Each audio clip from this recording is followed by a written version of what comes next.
On the Democratic side of the race, Bernie Sanders heads into Wisconsin following a landslide victory here in Washington. Hillary Clinton, though, still leading in the overall delegate count and among superdelegates. King 5 political reporter Natalie Brand joins us with how the battle over the superdelegates is the latest target of local Sanders supporters. And the talker of the week. Exactly. Right? Everywhere. Well, Washington State has 17 superdelegates. They include 9 elected leaders and 8 Washington members of the Democratic National Committee. So these superdelegates are free to vote however they'd like at the National Convention in July, but the majority of them, not all, but the majority, have already pledged support to Clinton, and Sanders supporters say they feel burned. At that point in time is when we're going to do the vote for the delegates. Well before Saturday's Democratic caucuses in Washington State, caucuses that delivered Sanders a landslide win. So a vote for the future is a vote for Bernie.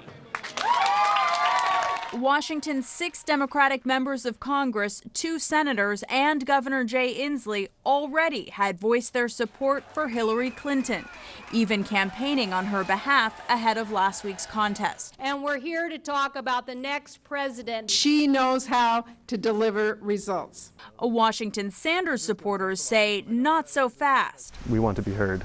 J.T. Lamborn is planning a rally to raise awareness about the superdelegates issue. Other Sanders supporters have started a petition with nearly 30,000 signatures so far. Then there's those who have taken to Facebook, even posting on Congressman Rick Larson's wall, asking him to represent the will of his constituents. Another post reads, "You will be voted out of office if you don't support the wishes of the people that employ you." 72% of Washington voted for Bernie Sanders, and they're not listening to that. And that to me is more of the issue. It's not pro-Bernie rally as much as it is just we want the people that saying they're representing us to actually represent us. And it's not just Representative Larson. Angry Sanders supporters are reaching out to all superdelegates. I have also been reaching out to them as well. Representative Larson's office sent me a statement expressing that he continues to support Clinton, saying, quote, "She is on a solid path to becoming the nominee and best suited to win this fall." Senator Patty Murray also says she's confident that Clinton will be the nominee. Her office says while she respects Senator Sanders and his passion, she has worked with Clinton for years. We continue to get these statements. We will put them online. Now, there are still some DNC superdelegates who at this point are uncommitted. They have until June to express their preference. We talked to one of them. What is going to help him make up his mind? That angle new at 6:30. Okay, we'll see you then. Thanks, Natalie.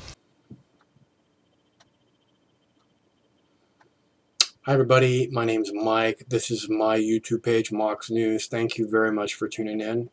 All right, so I thought this is a really important story, and I wanted to say, to the superdelegates of Washington State, these people that are threatening you better vote for Bernie Sanders, these are the most politically active people in generations.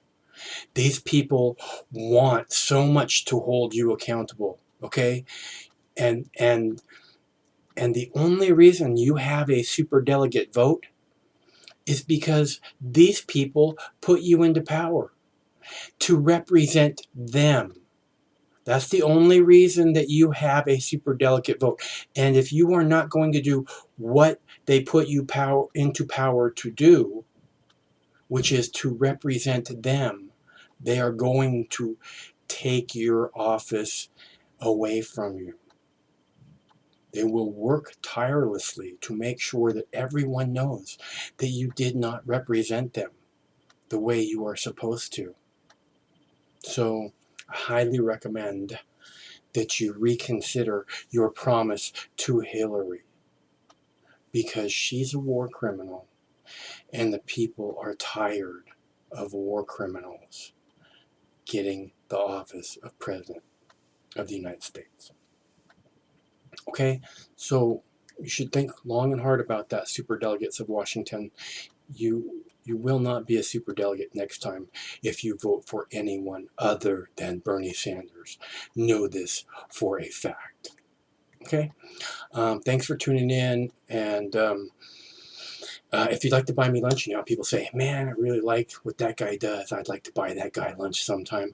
It's easy to buy me lunch. There is a clickable link in the text body of this video right below the video. It'll say, you know, help, Mox News needs your help. You know, I really like it when people buy me lunch. It means the world to me. It means when you take a couple minutes out of your busy life to give a little something back to me,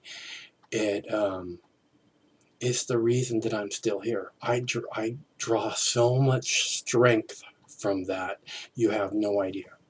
So thank you very much for that. And thanks for your comments, and thanks for sharing the videos, and you know, stay cool. One of these days this war is going to end. You know, not when Hillary Clinton is president, but one of these days it will. I'm certain.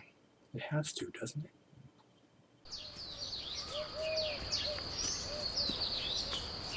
Compassion stirred the Buddha to send his monks out into the community.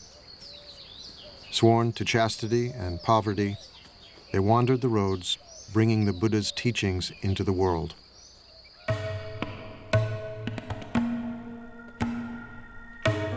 Go forth, monks, for the happiness of the many, out of compassion for the world.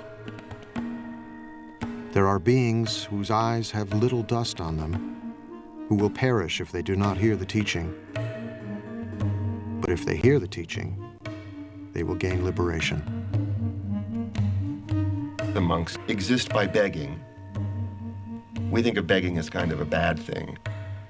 Begging in this tradition is a good thing. It's a sign of spiritual purity. You're not allowed to beg tomorrow's lunch today. Only today's lunch. Then you can't eat from noon until dawn the next day. Then you have to go out and get another lunch. And then in exchange for lunch, you give a lecture. Unless they say we don't want to hear about it, then you don't. But that's the only thing but that forces you to interact with the lay community. And if you're not serving them, if you're not doing something useful for them, they won't put anything in your bowl, and that will be the end of your community.